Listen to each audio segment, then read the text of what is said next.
আসসালামু আলাইকুম ওয়া রাহমাতুল্লাহ। আসসালামু আলাইকুম ওয়া রাহমাতুল্লাহ। আলহামদুলিল্লাহি ওয়াহদা ওয়াসসালাতু ওয়াসসালামু আলা মান লা নাবিয়্যা বা'দা আম্মা বা'দ। ফাইন্না খায়রাল হাদিসি কিতাবুল্লাহ ওয়া খায়রাল হাদী হাদী মুহাম্মাদিন সাল্লাল্লাহু আলাইহি ওয়াসাল্লাম ওয়া শাররাল উমুরি মুহদাসাতুহা ওয়া কুল্লু মুহদাসাতিন বিদআহ ওয়া কুল্লু বিদআতিন যালালাহ وكل ضلالة في النار فأعوذ بالله من الشيطان الرجيم يا أيها الذين آمنوا أطيعوا الله وأطيعوا الرسول ولا تبطلوا أعمالكم.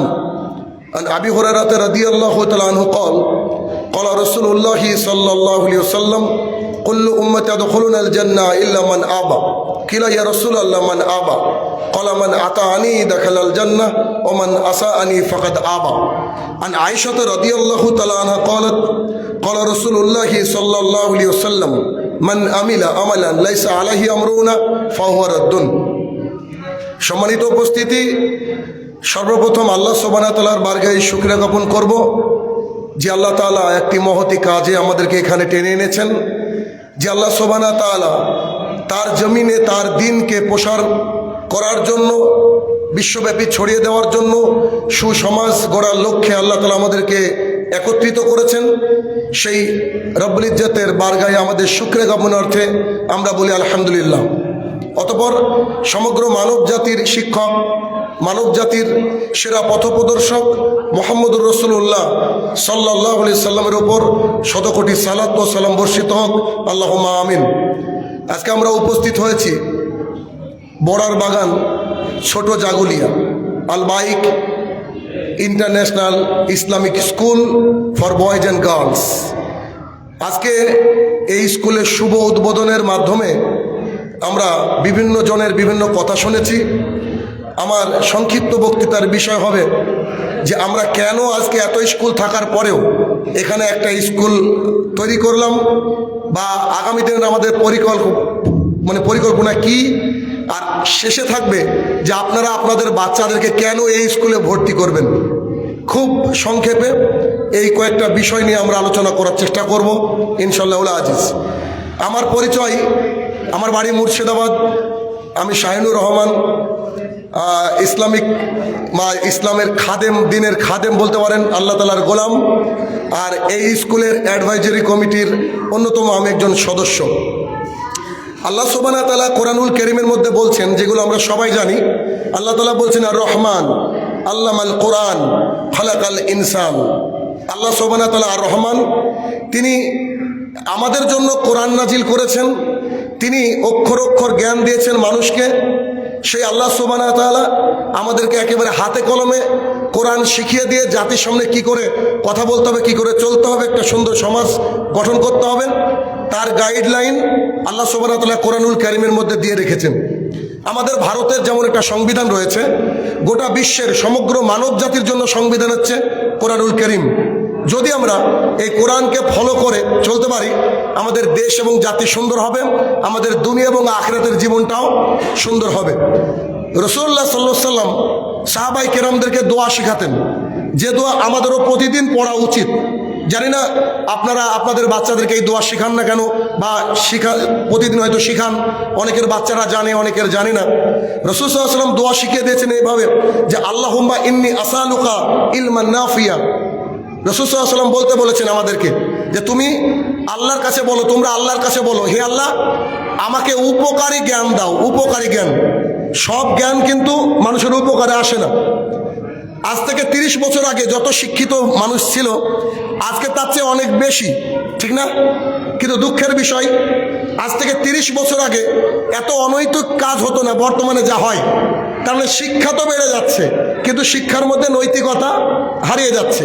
তাই রাসূল সাল্লাল্লাহু আলাইহি ওয়াসাল্লাম দোয়া শিক্ষা দিতেন যে আল্লাহুম্মা ইন্নী আসআলুকা ইলমান নাফিয়ান ওয়া রিজকান তাইয়্যিবান ওয়া আমালান মুতাকাব্বালান। আল্লাহ আমাকে উপকারী জ্ঞান দান করো, পবিত্র রুজি দাও, হালাল খাবার দাও, হারাম নয়, আর আমাকে দিয়ে এমন আমল করিয়ে নাও যেগুলো তুমি গ্রহণ করবা। কত সুন্দর দোয়া, একটা ছোট্ট দোয়া। তাহলে রাসূল সাল্লাল্লাহু আলাইহি ওয়াসাল্লামের এই কথা অনুযায়ী আমরা বুঝতে পারলাম যে আল্লাহর কাছে চাইতে হবে জ্ঞান। সে কোন জ্ঞান? ফিটফুল ফর দ্য সোসাইটি, আমাদের সমাজের জন্য যেটা কাজের, মানুষের জন্য যেটা উপকারী। শুধু মানুষ মানে মুসলিম নয়, সমস্ত মানুষের জন্য, যাতে আমরা মুসলমানরা কল্যাণকর জায়গায় অবস্থান করতে পারি, সেই জ্ঞান আল্লাহ তাআলার কাছে চাইতে হবে। আর আল্লাহ সুবহানাহু ওয়া তাআলা কোরআনুল কারীম যখন নাজিল করেন, প্রথম শব্দ নাজিল করেছিলেন ইকরা, রিড, তুমি পড়ো। মুহাম্মদ সাল্লাল্লাহু আলাইহি ওয়াসাল্লাম বলেছিলেন মা আনা বিকারি, I have no ability to read, আমার পড়ার ক্ষমতা নেই। তখন আল্লাহ সুবহানাহু ওয়া তাআলা জিবরাইল আলাইহিস সালামকে দিয়ে বললেন যে তাকে জড়িয়ে ধরো এবং তাকে কোরআনের শিক্ষা দাও। তাহলে মানবতা পেয়েছে জাতি কোথা থেকে? কোরআন এবং সুন্নাহ থেকে। শিক্ষার প্রথম কথাটা মানুষ জেনেছে কোথা থেকে? কোরআন এবং সুন্নাহ থেকে। রাসূল সাল্লাল্লাহু আলাইহি ওয়াসাল্লামের আসার আগেও আল্লাহ তাআলা বলছে আমি আদমকে সব শিখিয়েছি। ফেরেশতাদের সামনে দাঁড় করিয়ে দিয়ে আল্লাহ তাআলার মাটির সৃষ্টি একজন মানুষ আদম আলাইহিস সালামকে শ্রেষ্ঠত্বের শিরোপা মাথায় চাপিয়ে দিয়েছেন। আল্লাহ বলেছেন ও ফেরেশতারা, আমি আদমকে সৃষ্টি করেছি, আমি তাকে সব শিক্ষা দিয়েছি, তোমরা আদম যা জানে তোমরা তা জানো না আলাইহিস সালাম। চিন্তা করেন তো, আল্লাহ সুবহানাহু ওয়া তাআলা এই পৃথিবীকে পরিচালনার জন্য কনস্টিটিউশন নাজিল করেছেন, তাওরাত, জবুর, ইনজিল, এরকম করতে করতে একেবারে ফাইনাল রেভলিউশন কি? কোরআন এবং হাদিস। তো according to the Quran and সুন্নাহ যদি আমরা আমাদের সমাজকে, সোসাইটিকে পরিবর্তন চালাতে পারি, আমাদের সমাজ থেকে করাপশন উঠে যাবে, আমাদের সমাজে একে অপরের প্রতি ভালোবাসা আসবে, আমাদের সমাজটা হবে সুন্দর। কারণ রাসূল সাল্লাল্লাহু আলাইহি ওয়াসাল্লাম যে জামানায় জন্মগ্রহণ করেছেন, ওই জামানাটার নাম হচ্ছে অন্ধকারময় জামানা। আর সেই জামানায় এতটা এনলাইটেড করেছেন রাসূল সাল্লাল্লাহু আলাইহি ওয়াসাল্লাম, তিনি বলছেন সবচেয়ে পৃথিবীর শ্রেষ্ঠ জামানা হচ্ছে আমার জামানা। আল্লাহ রাসূল বলছেন যেটা অন্ধকার ছিল সেই জামানাটাকে এতটাই আলোকিত করেছেন, পৃথিবীর সেরা জামানা আল্লাহ রাসূল সাল্লাল্লাহু আলাইহি ওয়াসাল্লামের জামানা। এবার আপনাকে একটু বলি, কারণ আমরা বেশিরভাগই নাম কাওয়াস্তে মুসলমান, এটা আপনারা স্বীকার করেন অথবা নাই করেন। আমি সবসময় বলি যে আমার শিক্ষক মুহাম্মদুর রাসূলুল্লাহ সাল্লাল্লাহু আলাইহি ওয়াসাল্লাম। আপনারা কি জানেন হু ইজ মুহাম্মদ সাল্লাল্লাহু আলাইহি ওয়াসাল্লাম? এতটুকু জানেন বোধহয় যে মুহাম্মদ সাল্লাল্লাহু আলাইহি ওয়াসাল্লাম হচ্ছেন আমাদের নবী, অ্যান্ড দ্যাট এনাফ। ঠিক বলছি তো আমি? তো রাসূল সাল্লাল্লাহু আলাইহি ওয়াসাল্লাম আমাদের নবী, এইটুকু জানেন তো? আপনার বুকটা, সিনাটা উঁচু হয়ে যাবে আমার দু একটা কথা সামনে শুনলে। আপনি অবাক হয়ে যাবেন, আপনি এতদিন খোঁজ খবর করেননি যে হু ইজ মুহাম্মদ সাল্লাল্লাহু আলাইহি ওয়াসাল্লাম। আপনাকে একটু করে দেখাই। আজকে ফজরের নামাজ পড়ে অনেকে এসেছেন, একটু পরে জোহরের সালাত আদায় করবেন, অনেকে করে ফেলেছেন মেবি। প্রত্যেক সালাতের মধ্যে সূরা ফাতিহার মধ্যে আমরা একটা বাক্য পড়ি, গায়রিল মাগযুবি আলাইহিম ওয়ালাজ যাল্লিন। আল্লাহ তাদের পথ দেখিও না যারা পথভ্রষ্ট। এই পথভ্রষ্ট কারা? ইহুদি এবং খ্রিস্টানরা। কারা? ইহুদি এবং খ্রিস্টানরা যে পথভ্রষ্ট। প্রতিদিন আপনি আমি নামাজের মধ্যে তাদের পথকে অনুসরণের থেকে আল্লাহর কাছে পানা চাই। কথা বুঝছেন তো? খ্রিস্টানরা জানে যে মুসলমানরা আমাদের শত্রু, আর আল্লাহ তাআলা ওদের সাথে শত্রুতা করতে বলেছেন আমাদেরকে। ভালো করে বুঝবেন আমার কথাগুলো। সেই খ্রিস্টান কি মুহাম্মদ সাল্লাল্লাহু আলাইহি ওয়াসাল্লামের সুনাম গাইতে পারে? কি মতামত? এক বাক্যে না, এক বাক্যে না। এবার আপনাকে আমি একটু দেখাতে চাইছি, এই পৃথিবীর বুকে একজন মানুষ যার নাম হচ্ছে মাইকেল এইচ হার্ট। এখন থেকে 5 মিনিটের কথাগুলো একেবারে অন্তরে গেঁথে নেন। মাইকেল এইচ হার্ট একজন খ্রিস্টান লেখক এবং গবেষক। তিনি বলছেন গোটা পৃথিবী থেকে সবচেয়ে বড় দার্শনিক, সবচেয়ে বড় গাণিতিক, সবচেয়ে বড় ঐতিহাসিক, সবচেয়ে বড় নেতা, সবচেয়ে বড় সমাজ রেভলিউশনের লিডার আমি খোঁজার চেষ্টা করলাম। 1-2 করে আইজাক নিউটনের নাম পেয়ে গেলাম, আইনস্টাইনের নাম পেয়ে গেলাম। খুঁজতে খুঁজতে খুঁজতে আমি 100 জন মনীষীর নাম পেলাম, and the top of the list name is মুহাম্মদুর রাসূলুল্লাহ সাল্লাল্লাহু আলাইহি ওয়াসাল্লাম। তিনি বলছেন খ্রিস্টান ব্যক্তি, তিনি বলছেন যে পৃথিবীর 100 জন সেরা মনীষীর মধ্যে যাকে আমাকে 1 নম্বরে রাখতে আমি বাধ্য হয়েছি, হি ইজ মুহাম্মদুর রাসূলুল্লাহ সাল্লাল্লাহু আলাইহি ওয়াসাল্লাম। মাইকেল এইচ হার্ট, বইয়ের নাম হচ্ছে দ্য 100। বাংলাতে রয়েছে 100 জন মনীষীর জীবনী। ওইখানে উনি বলছেন যে 100 জনের মধ্যে, গোটা পৃথিবীর 100 জন বিখ্যাত বিজ্ঞানীর মধ্যে 1 নম্বর বিজ্ঞানীর নাম কি বলেন তো? বলেন, নামটা বললে তো নাকি? মুহাম্মদ রাসূলুল্লাহ সাল্লাল্লাহু আলাইহি ওয়াসাল্লাম। কে বললেন? একজন খ্রিস্টান। খ্রিস্টানদের ধর্মগ্রন্থ Bible, gospel of John chapter number 14 মন্ত্র নম্বর 12 থেকে 14, ওখানে যীশু খ্রিস্ট নিজে বলছেন, আমি তোমাদেরকে অনেক কথা বলতে চাও, but you can bear them now, when the spirit of truth shall come he will tell the right path. He did not say anything and is upon his own wing sake, as he heard from Allah subhanahu wa ta'ala he will tell to the world. তিনি আর কেউ নন, তিনি এমন একজন ব্যক্তিত্ব, আল্লাহর কাছ থেকে যা শুনবেন তাই জাতির সামনে বলবেন। তিনি হচ্ছেন মুহাম্মদ রাসূলুল্লাহ সাল্লাল্লাহু আলাইহি সাল্লাম। খ্রিস্টানদের ধর্মগ্রন্থের মধ্যে লেখা রয়েছে যে তোমরা যদি সুপথ প্রাপ্ত হতে চাও, you have to follow Muhammad রাসূলুল্লাহ সাল্লাল্লাহু আলাইহি সাল্লাম। মুসলমানরা মুসলমানিত্বকে স্বীকার করতে ভারতবর্ষের বুকে লজ্জাবোধ করে, অথচ খ্রিস্টানরা স্বীকার করে যে পৃথিবীর সবচেয়ে ভালো মানুষের নাম হচ্ছে মুহাম্মদ সাল্লাল্লাহু আলাইহি সাল্লাম। আপনাকে দেখাই, সবারই পকেটে রয়েছে মিস্টার গান্ধীজি। মিস্টার গান্ধীজি কি বলছে শোনেন, বললাম না সিনাটা চওড়া হবে। মিস্টার গান্ধীজি বলছেন, I have read a lots of biography in my life. When I got Muhammad Sallallahu Alaihi Wasallam biography in my hand, I read it thoroughly. Honestly, I tell to the world, the biography was unique and unparalleled. Mister Gandhiji বলছেন, আমি আমার জীবনে অনেক জীবনী গ্রন্থ পড়েছি, যখন এই রসুলের জীবনী আমার হাতে আসলো, I read it thoroughly. আমি পাই টু পাই পড়লাম, একেবারে পুঙ্খানুপুঙ্খভাবে পড়লাম। পড়ার পরে তিনি বলছেন, ফাইনালি যেটা বলতে চাই, ও পৃথিবীবাসী, নট ইন্ডিয়ান্স, গোটা বিশ্ববাসীকে তিনি ডাক দিয়ে বললেন যে ও পৃথিবীবাসী তোমরা শোনো, ইনার মতো এত সুন্দর চরিত্রের মানুষ পৃথিবীতে আর থাকতে পারেন না। কে বলছেন? মিস্টার গান্ধীজি। কার ব্যাপারে বলছেন বলেন তো? মুহাম্মদ সাল্লাল্লাহু আলাইহি ওয়াসাল্লাম, যার উম্মত আপনারা। এটা সৌভাগ্য আপনাদের, এরা আপনাদের সৌভাগ্য যে আল্লাহ রসুলের উম্মত আপনারা। তার ব্যাপারে মিস্টার গান্ধীজি বলছেন ইনার মতন চরিত্র পৃথিবীতে আর কারোর থাকতে পারে না। আপনাকে আরো একটা দেখাই, এই যে গুগল কারা পরিচালনা করে?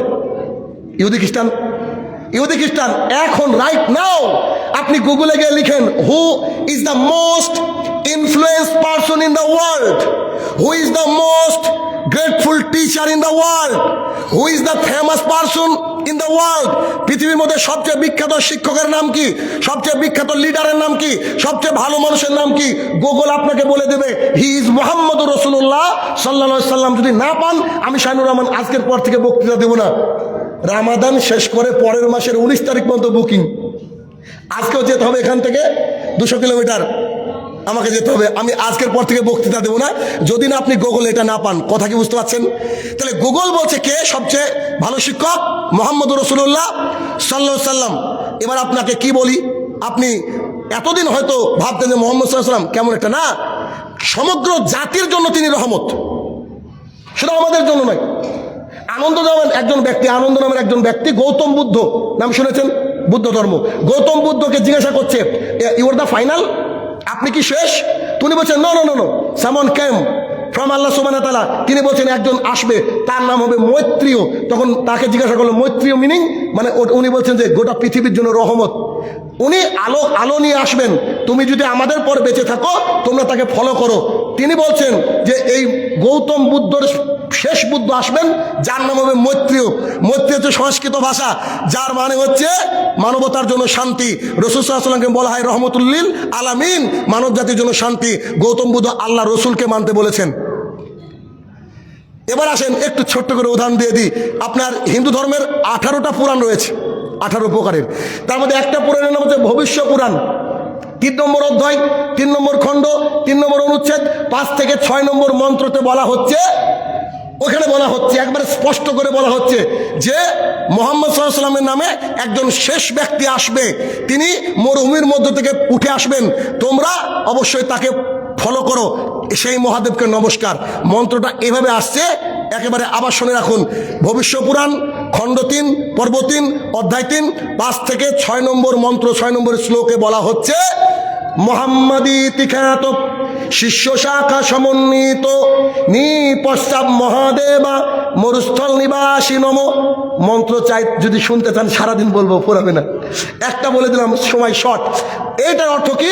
মোহাম্মদীতি খ্যাত, he is the last person. শিষ্য শাখা সমন্বিত, তার সাথে অনেকগুলো শিষ্য থাকবে। শিষ্যর নাম কি বলেন দেখি? আবু বকর রাদিয়াল্লাহু তাআলা আনহু, উমর রাদিয়াল্লাহু তাআলা আনহু, উসমান রাদিয়াল্লাহু তাআলা আনহু। মরুস্থল নিবাসী, তিনি মরুভূমির মধ্য থেকে উঠে আসবেন। মহাদেবা নম, তাকে নমস্কার। তিনি কার কথা বললেন? হিন্দু ধর্মগ্রন্থ কার কথা বললেন? মুহাম্মদ রাসূলুল্লাহ সাল্লাল্লাহু আলাইহি ওয়াসাল্লাম। শ্রীমদ্ ভাগবত মহাপুরাণ প্রথম খণ্ড 313 নম্বর পৃষ্ঠা, ওখানে বলা হচ্ছে ওং অজ্ঞান হে তুক্রেত মোহাম্মদ অন্ধকার নাশম। শোনো, তোমরা যখন অন্ধকারের মধ্যে নিমজ্জিত হবা, একজন ব্যক্তির কথা মেনে চলো, তাহলে তোমাদের এরিয়াটা এনলাইটেড হবে। He is none of that মুহাম্মদুর রাসূলুল্লাহ সাল্লাল্লাহু আলাইহি ওয়াসাল্লাম। আমি তো কোরআন থেকে বলিনি, আমি তো আমার ধর্মগ্রন্থতে এখনো মোহাম্মদ সাল্লাল্লাহু আলাইহি ওয়াসাল্লামের পরিচয় দিইনি। আমি তো বিভিন্ন ধর্মগ্রন্থ থেকে বলতে চাইলাম যে মোহাম্মদ সাল্লাল্লাহু আলাইহি ওয়াসাল্লাম কেন। এবার তার আইডিওলজি, তার আইডিয়া, তার টিচিং ক্যাপাসিটি নিয়ে আমাদের এই আয়াল বাইক ইন্টারন্যাশনাল স্কুল। আমি কি বোঝাতে পেরেছি? ইন শর্ট, তার আইডিওলজি নিয়ে, রাসূল সাল্লাল্লাহু আলাইহি ওয়াসাল্লামের আইডিওলজি নিয়ে এই ইসলামিক স্কুল, যেটা আল্লাহর জমিনে খুবই দরকার। কারণ চারিদিকে এত স্কুল কিন্তু নৈতিকতা তলানিতে, চারিদিকে এত ইসলামিক স্কুলও আছে অনেক, কিন্তু নাম কাওয়াজতে ইসলামিক স্কুল আছে, এটা আপনারা নিজেও সাক্ষী। আর এখানে 100% কোরআন এবং সুন্নাহকে ফলো করা হবে।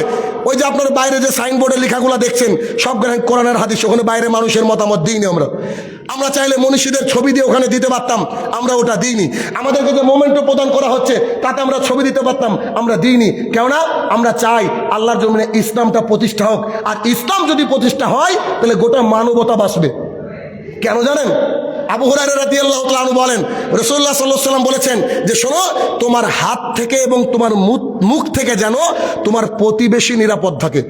রাসূল সাল্লাল্লাহু আলাইহি ওয়াসাল্লাম যদি আমাদেরই নবী হতেন অনলি ফর, তাহলে তিনি বলতেন তোমার হাত থেকে, তোমার মুখ থেকে যেন মুসলমান নিরাপদ থাকে। তিনি কি বললেন?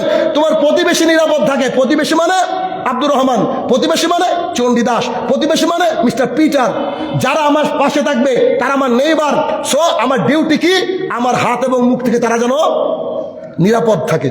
এই শিক্ষা যদি জাতির সামনে আমরা দিয়ে দিতে পারি, এই যে আমাদের যাত্রা শুরু ইনশাল্লাহ, যেহেতু আমি অ্যাডভাইজারি কমিটিতে রয়েছি, এই স্কুল ধরেন আমার দ্বারা পরিচালিত হবে ইনশাল্লাহ। আপনারা একটু টার্গেট রাখেন।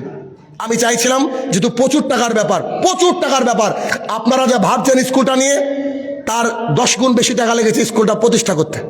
যা ভাবছেন এবার বুঝেন, এটা আমি বলছি কারণ পাবলিকলি লক্ষ লক্ষ মানুষ এখন দেখছে বিষয়টা। তো এই স্কুলটার উদ্দেশ্য কি?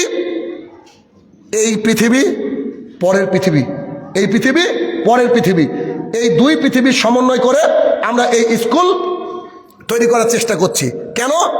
এর উদ্দেশ্য যাতে করে একটা পৃথিবী সুন্দর হয় এবং মারা যাওয়ার পরে লাইফটা যেন আমাদের সুন্দর হয়। এবার দেখেন, অনেকে মনে করে যে ইসলামিক এডুকেশন একটা বস্তা পশা, বলে কি বলে না? অনেকে ইসলাম ও কেমন একটা ব্যাপার। আমি শাহিনুর রহমান, এই যে আমার লেখা বই ঘরে বসে স্পোকেন ইংলিশ, গোটা পৃথিবী থেকে আমার স্টুডেন্ট রয়েছে যাদেরকে আমি স্পোকেন ইংলিশ শেখাই। ইসলাম কি আমাকে বস্তা বস্তা শিক্ষা দেয়? নিশ্চয় না। মানুষ ইসলাম মানে মনে করছে পাস্ট, সেখানে একটা না। পৃথিবীর সবচেয়ে মডার্ন মানুষ হচ্ছে মোহাম্মদ রাসূলুল্লাহ সাল্লাল্লাহু আলাইহি ওয়াসাল্লাম। আপনারা কি খেয়াল করেছেন আমেরিকান ছেলেদের এখন ট্রেন্ড হয়েছে মুখে হালকা দাড়ি রাখার, প্যান্ট টাকনোর উপরে পড়া? এটা ট্রেন্ড হয়েছে কিনা? এটা বলে গিয়েছেন মোহাম্মদ সাল্লাল্লাহু আলাইহি ওয়াসাল্লাম 1450 বছর আগে, মুসলিম শরীফ হাদিস নম্বর 195। রাসূল সাল্লাল্লাহু আলাইহি ওয়াসাল্লাম বলে গেছেন। আর আমাদের শিক্ষার কথা যদি আপনাকে আমি বলি, আপনি অবাক হয়ে যাবেন। একজন ব্যক্তি যার নাম হচ্ছে আবু জাফর হারুনুর রশিদ, তিনি বাগদাদে, হাজার বছর আগের কথা বলছি, তিনি বাগদাদে শিক্ষানগরী প্রতিষ্ঠা করেছিলেন। যেই শিক্ষানগরীতে তিনি গবেষণা করতে পেরেছিলেন বা গবেষণা করেছিলেন চিকিৎসা বিজ্ঞানের, পদার্থ বিজ্ঞানের, ইঞ্জিনিয়ারিং, এবং শুনলে হয়রান হয়ে যাবেন, এই হারুনুর রশিদ প্রথম বাগদাদে মহাকাশ গবেষণার স্থান গড়ে তোলেন। আপনি ভাবছেন modern? Muslim is the most modern in the world. মুসলিমের উপরে কেউ আর মডার্ন থাকতে পারে না। কেননা মুসলিমরা কার গাইডলাইন মানে? আল্লাহ তাআলার। পৃথিবী কে সৃষ্টি করেছে? আল্লাহ সুবহানাহু ওয়া তাআলা। তো তার চেয়ে মডার্ন আর কি হতে পারে? চিন্তা করেন। তাহলে গোটা পৃথিবীর মধ্যে বাগদাদ, আপনি ইতিহাস পড়ুন, ইতিহাসের ছাত্র দেখুন যে বাগদাদ হচ্ছে শিক্ষানগরী বলা হয়, জ্ঞান বিজ্ঞানের চর্চার নগরী বলা হয়। তার বংশে জন্মগ্রহণ করেছেন আব্দুর রহমান আল নাসের। ইনার জন্ম মোটামুটি 891 হিজরির দিকে। আব্দুর রহমান আল নাসের তিনি কর্ডোবা, নাম শুনেছেন? কর্ডোবা নগরীতে তার জামানায় 120টার বেশি স্কুল ছিল ফ্রি ফর এডুকেশন। 70-এর উপরে লাইব্রেরি ছিল। লাইব্রেরি এখন ভাবাই যায় না। আলহামদুলিল্লাহ আমরা কিন্তু আল বাইক ইন্টারন্যাশনাল স্কুলে একটা লাইব্রেরি করেছি। ওখানে সব রকম কিতাব থাকবে, ছেলে মেয়েদের পড়ার অভ্যাস এরা তৈরি হবে। তো এখানে 70-এর উপরে লাইব্রেরি ছিল। সেই জামানায়, যে জামানায় ইন্টারনেট ছিল না, মোবাইল ছিল না, আপনি কি ভাবতে পারছেন কতদিন আগের কথা? একটা লাইব্রেরিতে, পয়েন্ট টু বি নোটেড, 70-এর উপরে লাইব্রেরি, 120-র উপরে স্কুল, আর সেইখানে একটা লাইব্রেরিতে বইয়ের সংখ্যা ছিল 60 lakh plus. Do you remember? 60 lakh plus একটা লাইব্রেরিতে বই ছিল। বর্তমান বিশ্বে কোথায় আছে দেখান তো? মুসলিমরা জ্ঞান বিজ্ঞান চর্চায় এগিয়ে ছিল, এখন পিছিয়ে আছে। কেন? ইসলামটাকে ছেড়ে দিয়েছে, আল্লাহ তাআলা পিছিয়ে দিয়েছে। ইসলামটাকে আবার ধরেন, আল্লাহ তাআলা গোটা পৃথিবীর রাজত্ব আপনাকে দিবে। আল্লাহ তাআলা কোরআনে বলছেন যে আমি তোমাদেরকে সফলতা দেবো, তোমরা খালি মুমিন হও। ইউ হ্যাভ টু বি মুমিন। আল্লাহ তাআলা গোটা পৃথিবীর দায়িত্ব আপনাকে দিবে। যেমন করে উমর রাদিয়াল্লাহু তাআলা অর্ধ পৃথিবীর খলিফা ছিলেন, শাসক ছিলেন। ফোন ছিল না, ফ্যাক্স ছিল না, ইন্টারনেট ছিল না, তবে উমর নামটাই ছিল কাফি। তাহলে 170 জনের উপরে কর্ডোবাতে বিজ্ঞানী তৈরি করেছেন আবু নাসের। 170-এর উপরে। আপনি ভাবছেন আজকের জামানা? এটা হাজার হাজার বছর আগের কথা বলছি। এটা হচ্ছে মুসলিম। তো আমরা ওই আব্দুর রহমান নাসের, হারুন আর রশিদের ওই শিক্ষাকে আবার নতুন করে এই জাগুলিয়াতে ফিরে আনানোর চেষ্টা করছি। তাতে আমাদের সবারই টার্গেট, আপনাদের যিনি ডাইরেক্টর তিনি এবং তিনার পরিবার সহ তাদের টার্গেট যে আমরা আমাদের বাচ্চাদেরকে ইসলাম শিক্ষা দেবই, জাতিকে সুন্দর করবেই, দেশকে সুন্দর করবে। এটা আমাদের টার্গেট। যদি তাতে এই স্কুলের সামনে বসে ভিক্ষা করতে হয়, উই আর রেডি টু, অসুবিধা নেই। তবুও আপনার সন্তানকে ওই 1450 বছর আগে যে শিক্ষা, যে শিক্ষার মধ্যে ছিল নৈতিকতা, যে শিক্ষার মধ্যে ছিল মানবতা, যে শিক্ষার মধ্যে ছিল একটা পৃথিবীকে সুন্দর তৈরি করার সিস্টেম, ওটা আমরা চালু করতে চাইছি। তবে আবারও বলছি, এই স্কুলটা রিয়াজুল আলীর নয়, স্কুলটা আজিজুল হকের নয়, স্কুলটার মালিক, এই কথাটাকে গেঁথে নেন, স্কুলটার মালিক সামনে যারা বসে আছেন আপনারা, যারা আগামী দিনে আসবেন আপনারা, আপনাদের স্কুল কি করে চালাবেন এটা বলবেন। আমরা আপনাদের ওই অর্থের চাকর যে আপনারা আমাকে বলবেন যে এটা ভুল হয়েছে, এটা ঠিক করুন। একেবারে বলার সময় আপনাদের জন্য মুখে না আটকায়, কারণ আপনার বাচ্চা পড়বে, আমরা আছি আপনার বাচ্চাকে দায়িত্ব নিয়ে পড়াবো ইনশাল্লাহ। কিন্তু আপনাকে ভাবতে হবে এটা আমার স্কুল, আমাদের নিজের স্কুল। দেখেন, হয়তো কলকাতার বুকে এটা এমন একটা স্কুল হবে ইউনিক, আপনারা গর্ব করে হয়তো একদিন বলবেন যে আলহামদুলিল্লাহ আমার বাচ্চাকে ফার্স্ট অ্যাডমিশন করিয়েছিলাম। ইনশাল্লাহ আপনারা বলবেন, কেননা কারিকুলামটা আমরা দেখছি।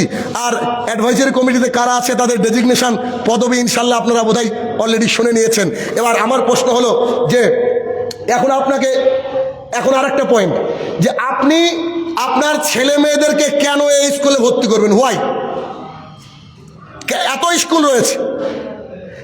স্কুল রয়েছে, আপনি আপনার ছেলে মেয়েকে আল বাইক ইন্টারন্যাশনাল স্কুলে কেন ভর্তি করবেন? পয়েন্টগুলো নোট করবেন, কেন ভর্তি করবেন।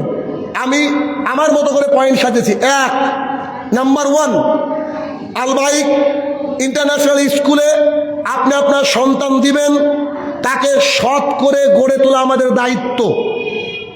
অর্থাৎ আল বাইক ইন্টারন্যাশনাল ইসলামিক স্কুলে কেন ভর্তি করবেন? তার 1 নম্বর শর্ত হচ্ছে সৎ সন্তান সন্ততি গড়তে। কেমন? আমরা যখন প্রেয়ার করাবো, প্রেয়ারের সময় আপনার ছেলেকে বোঝাবো, বেটা whenever you want to drink anything then you have to say bismillah and hold that drink with the right hand। আপনার ছেলেকে শেখাবো, এখানে বাংলাও শেখানো হবে, আরবিতেও শেখানো হবে, ইংরেজিতে শেখানো হবে যে বেটা তুমি যখন খাবার খাবা তখন খাবার খাওয়ার সময় তোমাকে পানির গ্লাসটাকে ডান হাতে ধরতে হবে এবং খাওয়ার পূর্বে তোমাকে বলতে হবে বিসমিল্লাহ। কেন? সাথে সাথে শিক্ষকরা এক্সপ্লেন করবে যে কারণ বাম হাতে খায় শয়তান। আমি নিজে দায়িত্ব নিয়ে এই স্কুলের টিচারদেরকে আমি ট্রেনিং দিব। আমি বেশ কয়েকটা স্কুলে চাকরি করেছি, সব জায়গায় প্রধান শিক্ষক ছিলাম আলহামদুলিল্লাহ। বই স্কুলে অ্যাডভাইজারি কমিটিতে রয়েছি। আর এটা আমার জন্য খাস একটা স্কুল, এটা বুঝেন। যদিও আমার বাড়ির থেকে 200 কিলোমিটার দূর, বাট এটা আমার রাস্তার দূরত্ব, মনের দূরত্ব না। যা দেখছেন এ টু জেড এখানে সব কিছু প্রথমে আমাকে দেখানো হয়েছে, এই ডিজাইনটা চলবে কিনা, এইগুলা করবো কিনা। আলহামদুলিল্লাহ আমাদের মাধ্যমে এগুলো হয়েছে। তাহলে প্রথম কাজ কি? যে আপনার ছেলেকে সৎ তৈরি করতে এই স্কুলে ভর্তি করাবেন। কেন? নর্মাল স্কুলগুলো সৎ তৈরি করা হয় না, বেশিরভাগ স্কুলে সৎ তৈরি হয় না। যদি সৎ হতো তো আমাদের দেশের ওই লেভেলের লোকগুলো এত বড় খারাপ জায়গায় যেত না। ভালো করে বুঝেন, আমি সমাজদারকে ইশারা কাফি, আপনারা খুব ভালো বুঝেন। তাহলে প্রথম টার্গেট কি? আপনার ছেলেকে অনেস্ট তৈরি করা, সৎ তৈরি করা। 2 নম্বর, একজন ডাক্তার তৈরি করা, স্কুল থেকে ভালো ডাক্তার। আস্তে আস্তে গল্প করছিলাম, মাধ্যমিক উচ্চ মাধ্যমিকে ফার্স্ট সেকেন্ড থার্ড, ক্যামেরাম্যান সাংবাদিক বলছে, বাবা কি হতে চাও? I want to be a doctor, আমি একজন ডাক্তার হতে চাই। তারপরে কি করবা? সমাজ সেবা করতে চাই। আমি আস্তে আস্তে বললাম, মোস্ট অফ দেম আর ডাকাত। কথা বুঝতে পারেনি? যারা বলছে ডাক্তার হতে চায় তারা কি প্রকৃত ডাক্তার? তারা তো সমাজ থেকে লুটার জন্য ডাকাত। আমরা কোন ডাক্তার তৈরি করতে চাই?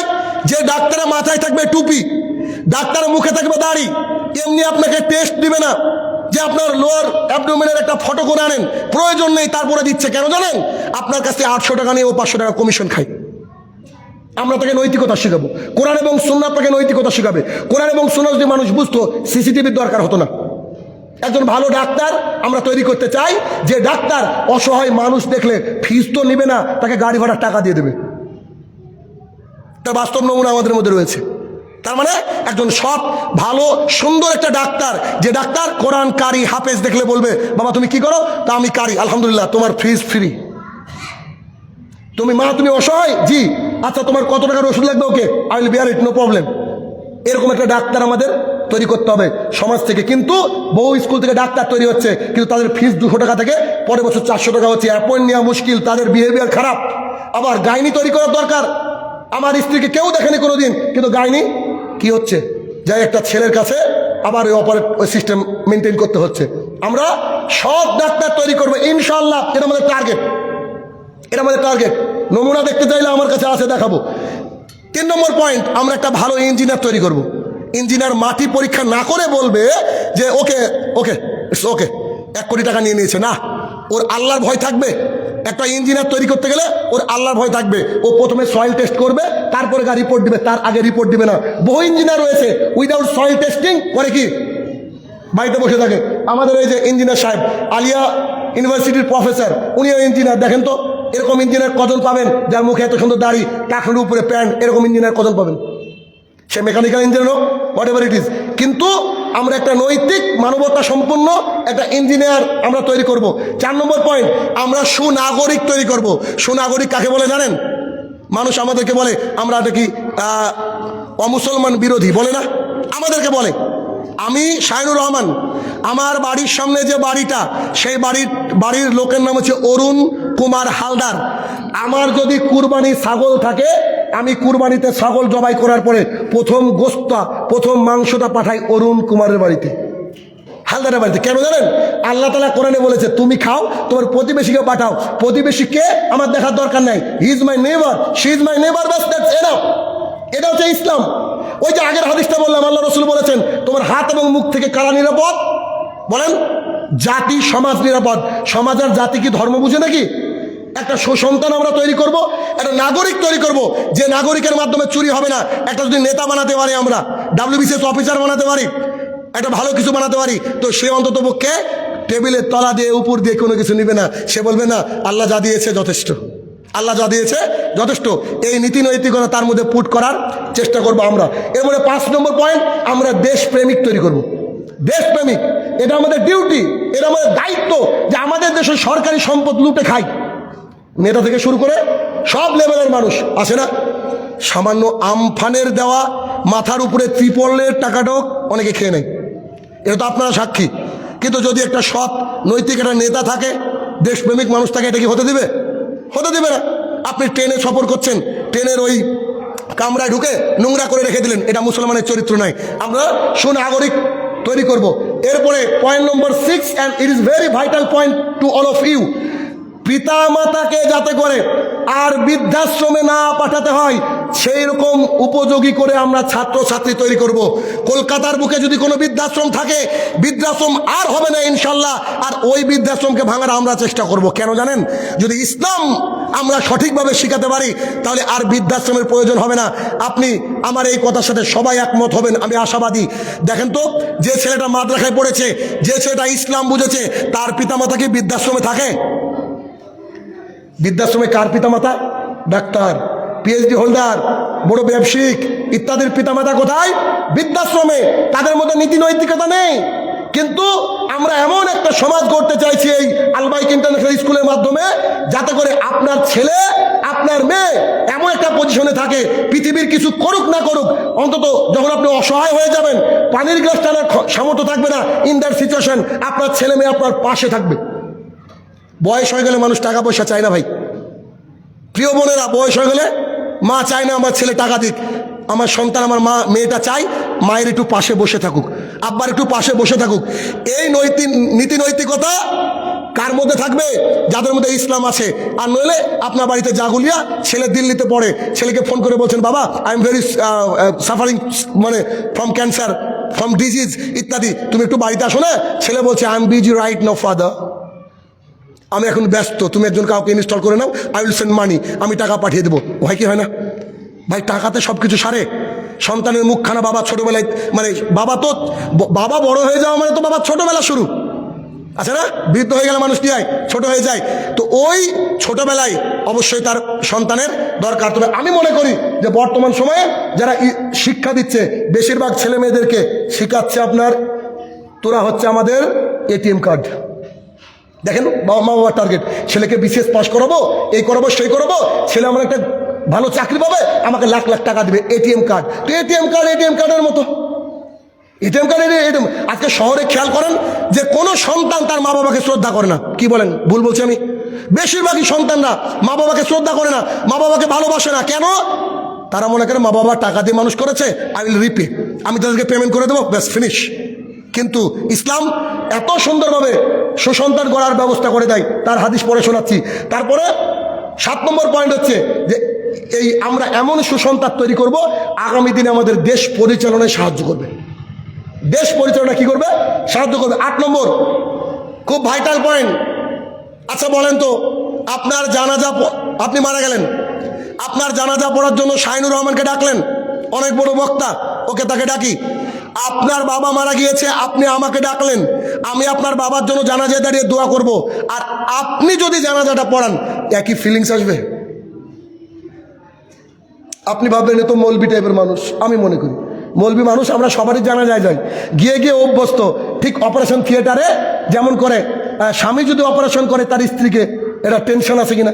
কিন্তু সবারই অপারেশন করছে একজন ডাক্তার, তার টেনশন নেই। জানাজায় ভাড়া করে মৌলবি নিয়ে এসে জানাজা করাতে হয়েছে। আর একটা নিজের সন্তান যখন এই স্কুল থেকে বেরিয়ে বাবা লাশের সামনে দাঁড়িয়ে আল্লাহু আকবার বলে জানাজা শুরু করবে, সন্তানের চোখ থেকে পানি পড়ার সাথে সাথে বাবাকে আল্লাহ তাআলা ক্ষমা করে দেবে। করবে না? আবু দাউদের হাদিস, রাসূল সাল্লাল্লাহু আলাইহি ওয়াসাল্লাম বলছেন, আল্লাহ সুবহানাহু ওয়া তাআলা খালি হাতকে ফিরিয়ে দিতে লজ্জা বোধ করেন।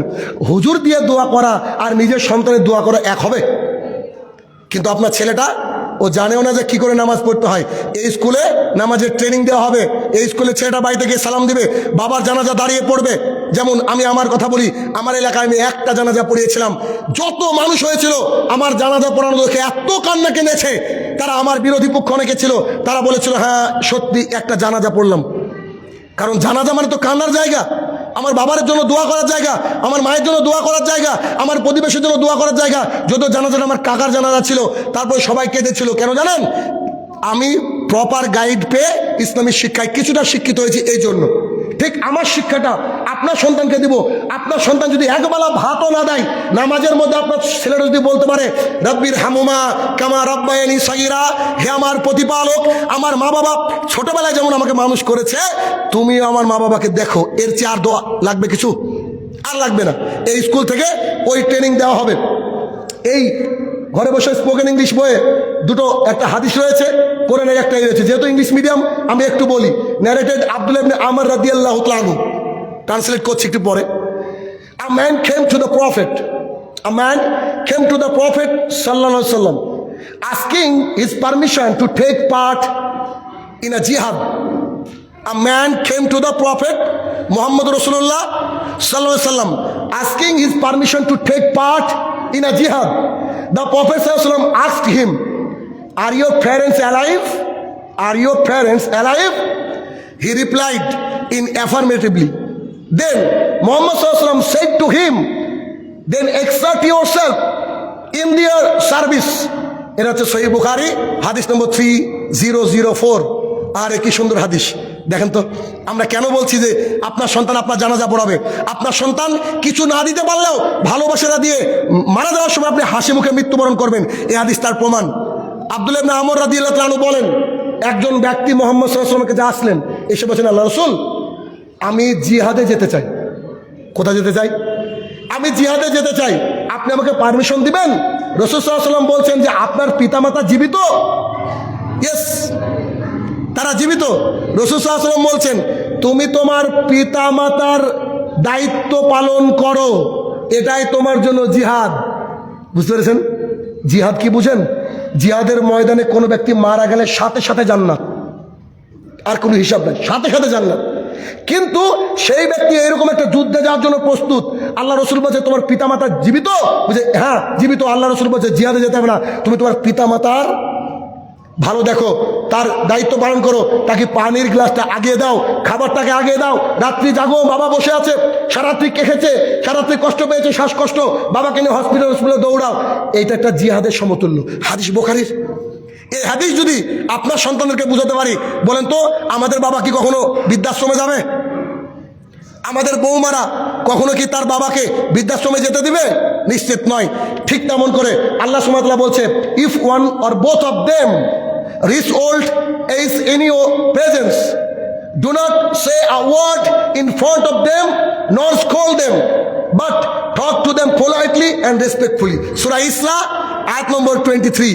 এই ইসরা 23 নম্বর আয়াতে আল্লাহ সুবহানাহু ওয়া তাআলা বলছেন, তোমাদের পিতামাতা উভয় অথবা একজন যদি বৃদ্ধ হয়, বয়স্ক হয়ে যায়, তাদের সামনে গিয়ে বলো না উফ, এটুকু বলো না। এই ভাষাটা আছে কোরআনে। আল্লাহ তাআলা বলছে উফ, এরকম করো না। পিতামাতা 100 বার তোমাকে হুকুম করবে, 100 বার তোমাকে এই কাজ করতে বলবে, তারপরে বলবো না যে খবরদার পারবো না। তাদের সামনে বলো না, তাদের সাথে ভালো আচরণ করো। এটা আল বাইক ইন্টারন্যাশনাল স্কুলে কি হবে? শিক্ষা দেওয়া হবে। তো যদি এইটা আমাদের শিক্ষার ব্যবস্থা থাকে, এরকম ওয়েতে যদি আপনার সন্তানকে শেখাতে পারি, তো ইনশাআল্লাহ আপনার সন্তান দেশ ও জাতির জন্য ভালো হবে। দেশে নতুন করে কোনো বৃদ্ধাশ্রম তৈরি হবে না, দেশে নতুন করে কোনো বাবাকে বৃদ্ধাশ্রমে যেতে হবে না, কোনো মাকে বৃদ্ধাশ্রমে চোখের পানি ফেলতে হবে না। শেখাতে হবে। এমন কিছু শেখাতে পারেনি, তবে একথা সত্য, আমার একটা ছেলের বয়স 9 বছর, আমার একটা মেয়ের বয়স 5 বছর। আমার মেয়ের নাম হচ্ছে মেহজাবিন রহমান নিশা। আমার মেয়ে বাড়িতে যদি 50 বার ঢুকে, আমার বাড়ির থেকে বাবার বাড়ি একটু ডিফারেন্স, এই কত মিটার, 10 মিটার 15 মিটার, তো বারবার বাড়িতে ঢুকে ওকে শেখানো রয়েছে, ও যদি ঘুমের মধ্যে বাড়িতে ঢুকে, বাড়িতে কেউ থাক আর না থাক, ও সালাম দিয়ে ঢুকে। আমি যদি গিয়ে রাত্রিবেলা জলসা করে গেলাম, গলাটা জড়িয়ে ধরে প্রথমে বলে আসসালামু আলাইকুম, আমার ছেলে যতবার বাড়িতে ঢুকে ততবার সালাম দেয়। একবার ভাবতে পেরেছেন? আমার ছেলে যে স্কুলে পড়ে, আমি তো চেয়েছিলাম যে আমি ভাইকে বলছিলাম যে এখানে আমি কি বাড়ি করবো নাকি, আমার এরকম একটা স্কুল দরকার। সেখানে অনৈতিক চলে অনেক কিছু, বুঝতে পারছেন, আমার ছেলে মেয়ে চুপ থাকে। তাহলে তাকে কিছুটা হলো শিখাতে পেরেছি। তারা বড়দেরকে সম্মান করা, শ্রদ্ধা করা, ভালোবাসা জানে, ছোটদেরকে স্নেহ করা জানে, তার ছোটদেরকে মানুষকে একে অপরকে সাহায্য করা জানে। কেন? কারণ তার মা বাবা একটু ইসলাম মনাতায়, ইসলাম মনাতায়। ঠিক এমন করে আপনার এই স্কুলের বাচ্চাদেরকে আমরা গাইডলাইন দেব। আমি মাসে না পড়লেও অন্তত 2 মাস 3 মাস পর পর টিচারদেরকে আমি ব্যক্তিগতভাবে ট্রেনিং করাবো, যাতে করে একটা শিক্ষক একটা সমাজ সুন্দর তৈরি করতে পারে। আগামী দিনে আপনার সন্তান হবে সুসন্তান। একটা ছেলে যখন বাড়িতে গিয়ে বলবো আসসালামু আলাইকুম আব্বু, দরজাটা খুলো তো, এর যে কলিজা ঠান্ডা করা, শীতল করা শব্দ কি আর থাকবে? বলেন। আমি তো ইংরেজি শিক্ষক, আমি WBCS থেকে শুরু করে সব রকম ব্যাচ পড়াই, বিভিন্ন রকমের ব্যাচ পড়াই। তারপরেও আমি ইসলামকে প্রমোট করার চেষ্টা করি, কারণ ইসলাম কোনো ধর্মকে হেয় প্রতিপন্ন করায় না, সব ধর্মকে ভালোবাসার কথা ইসলাম বলে। কিন্তু আল্লাহ তাআলা বলছেন ইন্না দিনা ইনদাল্লাহ ইসলাম, আমার কাছে একমাত্র মনোনীত ধর্ম কি?